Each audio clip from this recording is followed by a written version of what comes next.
Hello, everyone, and welcome back to your channel of Math and Engineering Made Easy.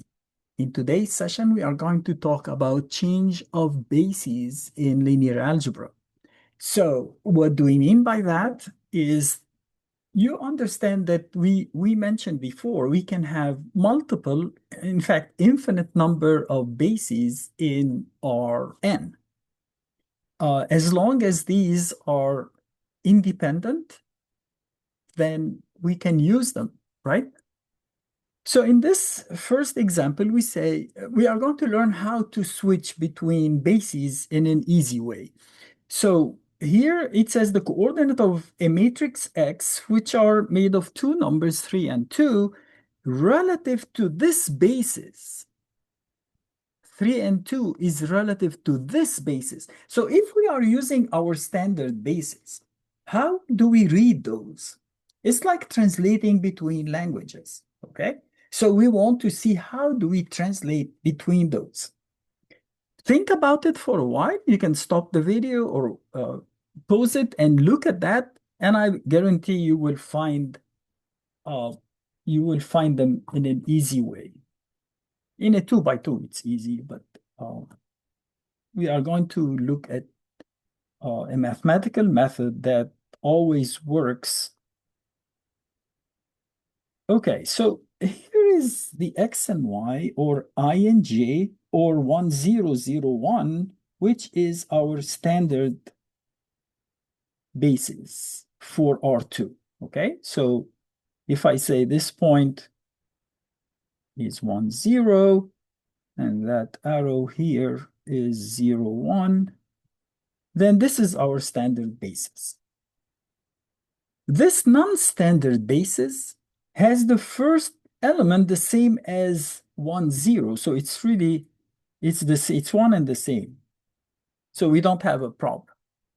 The second one is a little weird because it has a combination of of x and y. It has 1x and 2y. So it's not even a unit vector. It has a length of √5. And basically, if you go 1 and 2, maybe somewhere here, this is my second element in the basis. So what does the 3 and 2 mean here? It means along the first column of this basis, I move 3 units. So in fact, if this is 1, 0, after 3 units, I would reach the point 3, 0, right? Somewhere here. And then along this inclined vector, I'm going to move 2 units. If this is 1, 2, it means I'm going to move 2, 4, right? And if I add these, I get 5, 4. So really, that's where I will end up being. And this line would be it should be parallel to that, right? If we draw it to scale. So it's somewhere here. Let's say this is 5, 4. And that's exactly where I end, okay? Well, I end at 5, 4. But how do we do it mathematically? Suppose this was like in 4D. I cannot even draw that. And, the numbers are different. Like, how do I get an idea? Okay, we are going to do it using um, matrices. So this matrix of the base B is basically 1, 0, 1, 2 instead of 0, 1, right? And I want to move it to another frame of reference, B prime, which is the standard one. So how do I take this vector 3, 2 and bring it from here to there? Okay, so basically what we are doing, I want to take this out of B, and to take any vector out of a base, you pre-multiply it by that base.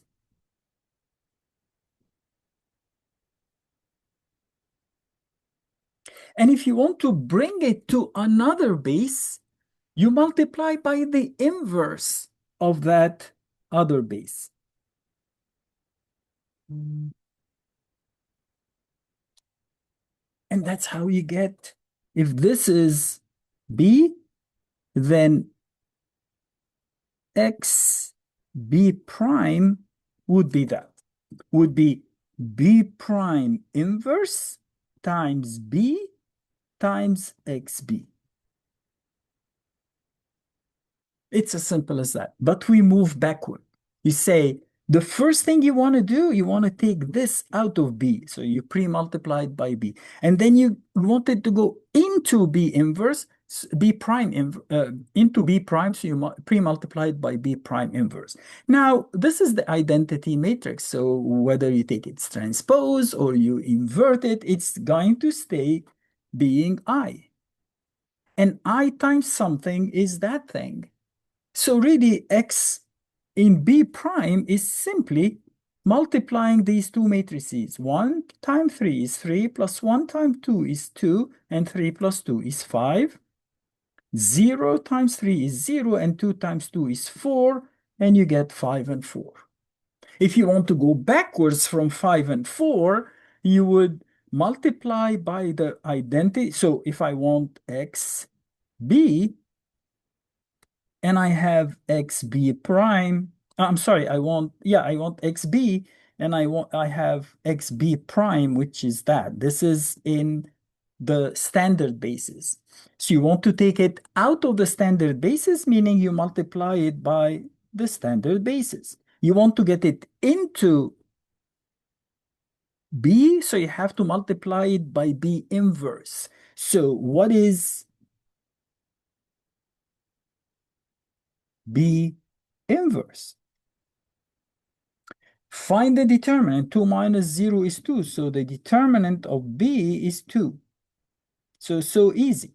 I'm going to switch these two and divide each by 2. So that would be 1 and 1/2, right? When I switch them. For the other diagonal, the 0 stays 0. And the 1 becomes -1. You divide it by 2, it's -1/2. So 1, 0, -1/2, 1/2. Now let's multiply those. This times that is the same because this is I again.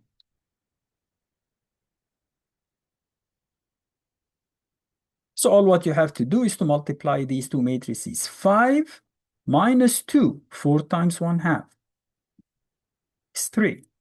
0 and half of 4 is 2. So you get back your 3, 3, 2. Okay. You would say, well, this was less work because we want to go to the standard basis. What if I want to go from B to B prime and neither of them is a standard basis? Well, theoretically speaking, if I am in B and want to go to B prime, first of all, I will get out of B into the standard, out of the standard into B prime. But going in the standard or out of the standard, you either multiply by the inverse of I or by I, and in both cases, you simply can ignore them. So the idea, if you are in B and you want to go to B prime, you multiply by B, so these two match, times the inverse of the other. B prime and B prime match. This is xb prime and this is B prime. You want to go to B, so you multiply by B inverse. That's it. Now let's take an example that is a little more different, because here B and B prime are no longer, are neither, neither of them is the standard. And I have this number, -1, 3 is here, and I want to get it there. I want to read it here. Notice that I can use the same method I used last time to find the coordinates in the standard, right? You see, I'm going to move -1 of this. So if this is -12 and 0, I will go to +12 and 0. And then I add to that, this is 3. So you multiply that by 3. Um, and you can see that you will go -12. That would cancel that and 12. So you get 0 and 12, whatever. But this will be in the standard basis. I don't want it in the standard basis. So we want it in B. So write the equation again. I want XB. And because this is B, meaning I have to multiply by B. But I'm currently in B prime, so I will take the inverse of B prime. I'm sorry, I want to go. What did I do? I said the B prime. This is XB prime. I'm sorry. So this is B prime. Yeah, and this is the inverse of B. That's what I want, right? B is given to me here as 1, 3, -2, -2. So from here, I want to find B inverse. How do I find B inverse? The determinant of B is -2 plus 6 is 4. So I'm going to switch these two and divide each by 4. -2 over 4 is -1/2, and 1 over 4 is 1/4. The other two, I'm going to leave them as they are, but I'm going to change their sign. So the -2 becomes +2 over 4 is 1/2. The 3 becomes -3 over 4 is -3/4 times B prime, -12, 0, -4, 4 times -1, 3. And that will give me X in B. So let's multiply these two first. Or we could have multiplied those two first. It really doesn't matter. So you get negative times negative is positive. 1/2 of 12 is 6, plus 0 is 6. Then 2 plus 2 is 4. Then 9, right? 3/4 of 12, positive. 9 plus 0 is 9. 3/4 plus 3/4 is 3/2.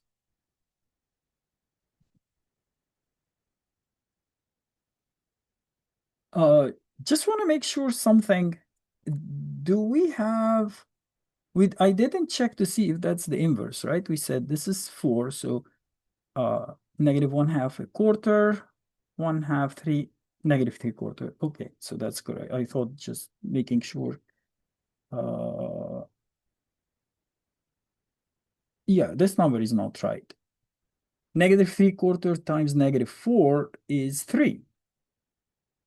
And then +1 is 4, so that's also a 4. Oh God, how did I get 3/2? I have no clue.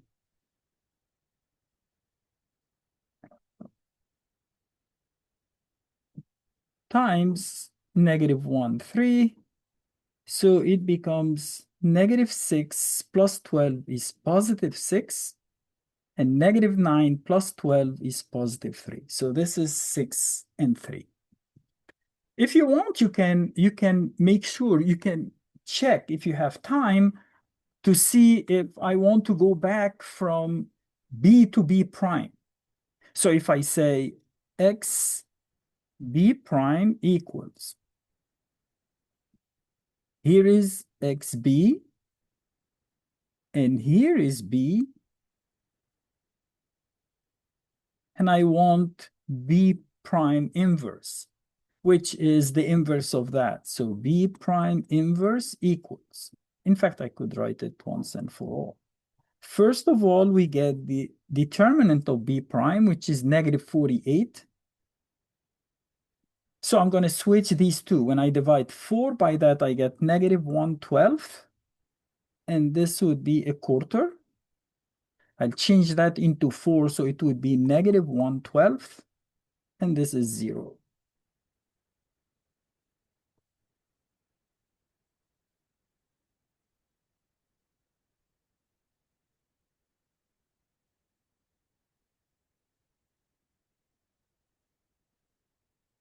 Okay.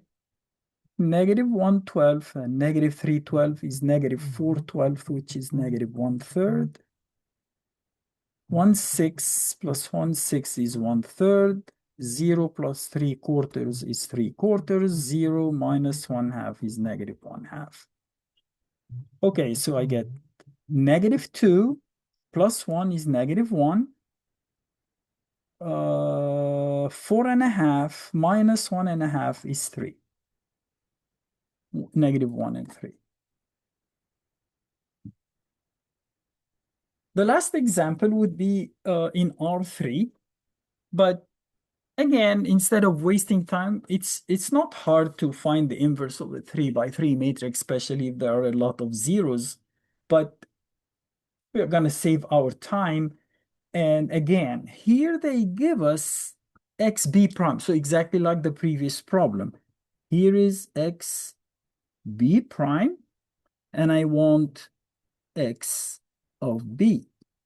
So I have to pre-multiply that by b prime, meaning I'm getting out of b prime into b.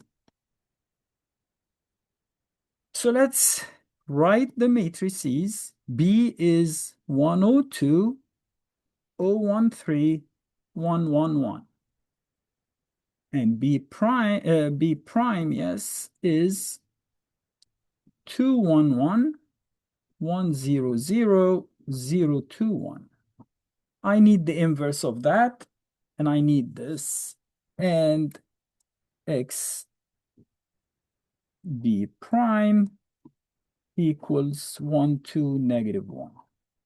So just to speed up things, I'm going to enter these in the calculator. So let's create a matrix B. I'm going to call it A, but this is basically matrix B. 3 by 3, 1, 0, 1, 0, 1, 1, 2, 3, 1. So that's matrix A. Matrix B is also 3 by 3. It's 2, 1, 0, 1, 0, 2, 1, 0, 1.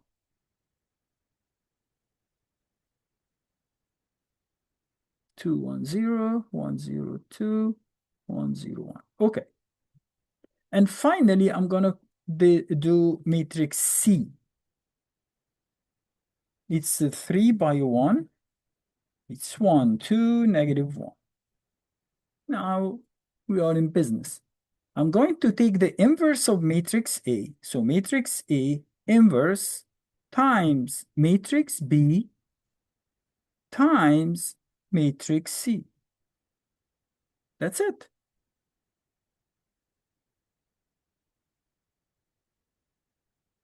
So I get x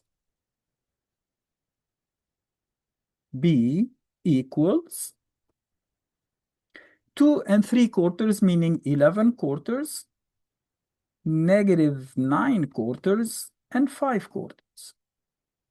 If you want, you can go to math and change into fraction, and you get 11/4, negative 9/4, and 5/4.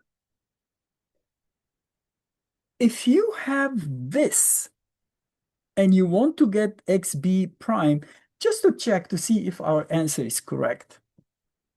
Meaning, I'm going to take the inverse of this, multiply it by that, then multiply it by that. So all what I have to do really is to change the third matrix